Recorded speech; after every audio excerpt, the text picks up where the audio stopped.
Got a smile with a small space right at the front? A gap between your two front teeth that you were maybe told to fix, or hide, or grow out of? You have probably never thought of it as a question worth asking. It is just there, the way an eye color is there, a feature you were handed and learned to live with. But that small space is not nothing. It is not an accident, and it is not random. And for a very long time, almost everyone misunderstood where it actually comes from. The easy explanations pointed one direction. The family photos pointed mostly the same way. And yet something kept not fitting. A pattern that ran through generations but resisted a clean explanation. A trait that seemed cosmetic but behaved like an inheritance. Then genetics entered the picture, and what it revealed did not simply refine the old assumptions. It overturned part of them entirely. The gap between your front teeth has a lineage. It has named genes, an evolutionary history, and a story written into your jaw that stretches back tens of thousands of years. To understand what the DNA revealed, you first need to understand what that small space in your smile actually is. Start with the name, because the name tells you something. Dentists call it a diastema, from a Greek word meaning interval, or space between. Strictly, a diastema is any visible gap between two teeth. But when most people picture one, they picture the specific version that sits dead center in the upper smile, the space between the two front teeth, the one technically known as a maxillary midline diastema. It is one of the most common features in the human mouth. It appears constantly in children, so constantly that pediatric dentists have a name for the developmental stage where nearly every kid has one. And it persists into adulthood in a substantial share of the population, common enough that you can almost certainly picture several faces that have it. For a long time, the assumption about that gap was simple, and the simple assumption was mostly wrong. The story went that a gap was a flaw, something that happened to you rather than something you were. A cosmetic accident. And where it was not framed as an accident, it was blamed on habit.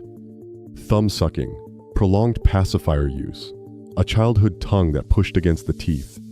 These explanations were not invented from nothing. Habits can genuinely move teeth, and a thumb pressed against the front teeth for years really can open a space. The explanations were partly true. That was exactly the problem. They were true often enough to feel like the whole answer, which meant that, for decades, the deeper cause sat quietly underneath, unexamined. Because habit could not explain the thing that kept showing up. It could not explain why the gap ran in families. It could not explain why a child raised with no thumb-sucking habit at all, in a household where no one had intervened, would erupt their permanent teeth and reveal the very same space their mother had, and her father before her. The cosmetic explanation treated the gap as something the world did to a person. The evidence suggested the opposite. The gap was something a person arrived with. And once you start looking at how it travels through families, the accident theory falls apart completely. The family resemblance was a signal that would not disappear. Anyone who has one knows the feeling of seeing it somewhere else. In a parent's old photograph, in a sibling, in a child who grows up and opens a smile with the same space sitting in the same place. This is not imagination, and it is not coincidence. It is one of the most reliable observations in the entire subject, and it is the thing that pointed toward biology long before anyone could name the mechanism. Researchers eventually tried to measure it directly, which is harder than it sounds.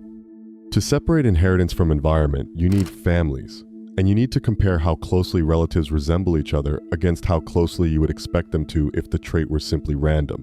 When researchers at Case Western Reserve University did exactly this, studying the midline gap across families, they produced a number. In their sample of subjects of European descent, the heritability of the midline diastema came out to roughly 0.32. That figure means a substantial portion of the variation in who has the gap and who does not traces to inherited factors rather than chance or habit. The same study found the pattern was consistent with an autosomal dominant mode of inheritance, the kind of pattern where a trait can pass straight down from one generation to the next without skipping or hiding. Sit with what that implies. A third of the variation in that population was written into the family line. Not the thumb, not the pacifier, the bloodline. And the inheritance was strong enough to behave like a dominant trait, the sort geneticists associate with features that announce themselves generation after generation, the way certain noses or certain chins do. But heritability is a strange kind of evidence. It tells you something is inherited without telling you what exactly is being passed down. It is a number that proves a genetic basis exists while leaving the actual machinery hidden. The Case Western result was real. It settled that the gap was, in significant part, an inheritance.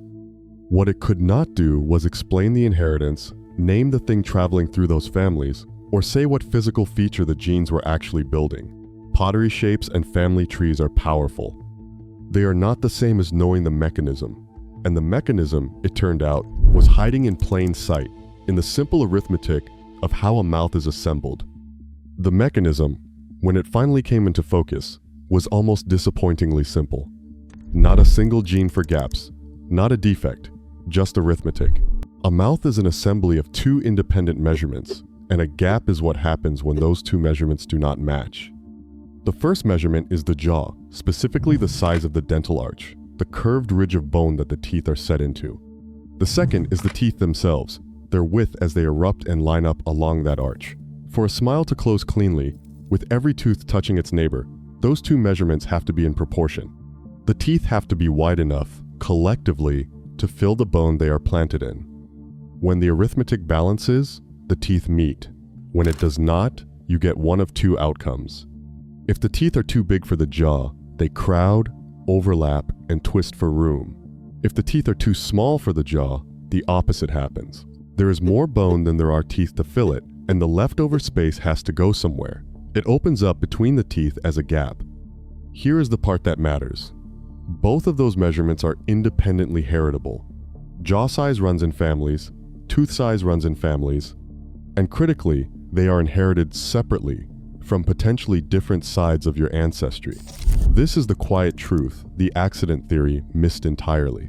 You can inherit a generously wide arch from one parent and a set of small, narrow incisors from the other, and neither trait is a flaw on its own. A wide jaw is not a defect. Small teeth are not a defect. But combine them in a single mouth and the gap is not an accident at all. It is the predictable, almost mathematical result of two perfectly normal inheritances meeting in one face. It explains everything the habit theory could not. It explains why the gap runs in families, because the two ingredients run in families. It explains why siblings can share a spacing pattern without having identical gaps, because each inherits a slightly different mix of the same two measurements. It explains why the trait behaves like an inheritance, because it is one. Two inheritances actually intersecting. And once researchers understood that the gap was built from heritable jaw and heritable teeth, the next question was obvious. If the trait is genetic, where exactly in the DNA does it live? What are the genes that decide how big a tooth grows? This is where the story stops being about families and starts being about molecules. For most of the history of this subject, it runs in families, was as far as anyone could honestly go. The heritability was real. The arithmetic of jaw and tooth made sense, but the actual genetic instructions, the specific stretches of DNA doing the work, stayed out of reach. Then researchers studying tooth development began naming them, and the picture sharpened from a blur into something you could point at. The central characters turned out to be a small set of genes that govern how teeth form in the first place. Two names come up again and again. The first is MSX1, a gene sitting on chromosome 4 that acts as a master regulator in the developing tooth, one of the switches that tells the tissue to build a tooth and what kind. The second is PAX9, another regulator working in close partnership with it. Researchers found that these two do not act alone but interact. MSX1 and PAX9 together, helping to orchestrate how many teeth you grow, where they sit, and crucially, how big they get. Variations in these genes have been linked not only to teeth that fail to develop at all, but to changes in tooth size. And tooth size, as the arithmetic showed, is half the equation that produces a gap. They are not the only players. As the genetics deepened, the cast widened to include axon 2, WNT1, 0A, TGFA, and others. A network of more than 300 genes now known to be involved in building human dentition, controlling the number, position, shape, and size of teeth. The gap, in other words, does not sit on a single switch. It emerges from a whole developmental program, and the small, normal variations scattered across that program are what nudge a mouth towards small teeth, a roomy arch, and the space between. Before I show you the last part, the deep history of where this trait truly comes from, I want to say this. If you have ever looked at your own smile and wondered where the gap fits into your bloodline, I put it all together in a guide called Where Do You Really Come From? The link is in the description. But stay right here, because what comes next is the part most people completely miss. Because naming the genes was not the end of the story. It raised a harder question. If the genes were doing this, why were they doing it? Why would human DNA build mouths where the teeth so often fail to fill the jaw? And the answer to that lives not in the genome alone, but in the last 12,000 years of how we have lived. Before we go back in time, there is an honest complication to deal with, and ignoring it would make the story cleaner than the truth allows. Not every gap is purely a matter of inherited tooth size and inherited jaw size. There is another mechanism, and it sits right behind the most common gap of all, the one between the two upper front teeth. If you lift your upper lip and look at the midline, you will see a thin band of tissue running from the inside of the lip down to the gum between the front teeth. That band is the labial frenum. In most people, it attaches high and stays out of the way. But in some, it is thick, or it attaches low, reaching down between the front teeth and inserting into the gum right at the point where those teeth would otherwise come together. When the frenum sits there, it acts like a physical wedge. It holds the two front teeth apart and keeps a space open that might otherwise have closed. This is why dentists examining a child's gap will check the frenum first, and why a minor procedure to release it, a frenectomy, is sometimes part of closing a stubborn diastema. So the gap is not one thing with one cause. It is multifactorial, a word researchers use precisely because no single factor explains every case. A person can inherit a wide arch and small incisors, and then, on top of that, have a low frenum, and perhaps a childhood tongue habit as well. Stack those together and the gap is overdetermined, arriving by several roads at once. This is the part worth holding on to, because it mirrors what genetics keeps teaching us about almost every human trait. The DNA does not hand you a guaranteed outcome. It hands you a range, a tendency, a starting hand. Development and tissue and habit then finish the picture. Which is to say, the old assumptions were not entirely wrong. Habit really can matter. Tissue really can matter. They were just radically incomplete, mistaken about which factor sat at the foundation. The frenum can hold a gap open, but it was never the reason gaps are so common across the whole species. For that, you have to explain why human mouths so reliably end up with more jaw than teeth in the first place. And that is not a question about you, or your family, or your frenum. It is a question about the entire human animal, and the answer is one of the strangest turns in this whole story. Here is the turn that reframes everything. The reason gaps are so common across humanity is not really about teeth at all. It is about the jaw, and what has happened to it over the last 12,000 years. Because the human jaw has been shrinking. For most of our species' existence, our ancestors ate the way every wild animal eats. Raw food, tough food, roots, raw meat, fibrous plants, things that had to be torn and ground and worked over for a long time before they could be swallowed. That kind of eating demands a powerful chewing apparatus, and the human body built one. Large jaws, heavy musculature, a robust, well-developed arch with room for a full set of large teeth. The jaw and the teeth grew up together, in proportion, because the same hard diet that built the jaw also justified the teeth. Then, roughly 12,000 years ago, came agriculture, and with it cooking and processing and the gradual softening of everything we put in our mouths. Grain instead of root, cooked instead of raw, soft instead of tough. And the jaw, no longer stressed the way it had been for millions of years, began to respond. Across the bones of populations after the agricultural transition, researchers can read it directly. The human jaw got smaller, but the teeth did not shrink at the same pace. This is the crucial mismatch. Tooth size is set tightly by the developmental genes we just met, the MSX1 and PAX9, and it changed slowly. Jaw size, far more responsive to diet and to the physical stress of chewing during childhood growth, changed faster. The result is a body running a piece of outdated arithmetic. Some people inherited a jaw shaped by the modern soft food world and teeth size closer to the old one, and the leftover space opens as a gap. Researchers have a name for this kind of lag, where a body is built for an environment that no longer exists. They call it evolutionary mismatch. So the gap in a modern smile is, in a real sense, a fossil. It is the visible trace of a 12,000-year-old shift in how humans eat, recorded in a single face. Not a flaw. A signature. The mark of a species whose jaw outran its teeth, or whose teeth outlasted its jaw. written into the mouths of the people walking around today. And once you see the gap as that kind of inheritance, ancient and shared and meaningful, you start to understand why so many cultures, long before any of this was understood, looked at the gap and saw something worth celebrating. Here's the part that the people who told you to fix it never knew. For most of human history, in most of the world, the gap was not a flaw to be corrected. It was a mark to be admired.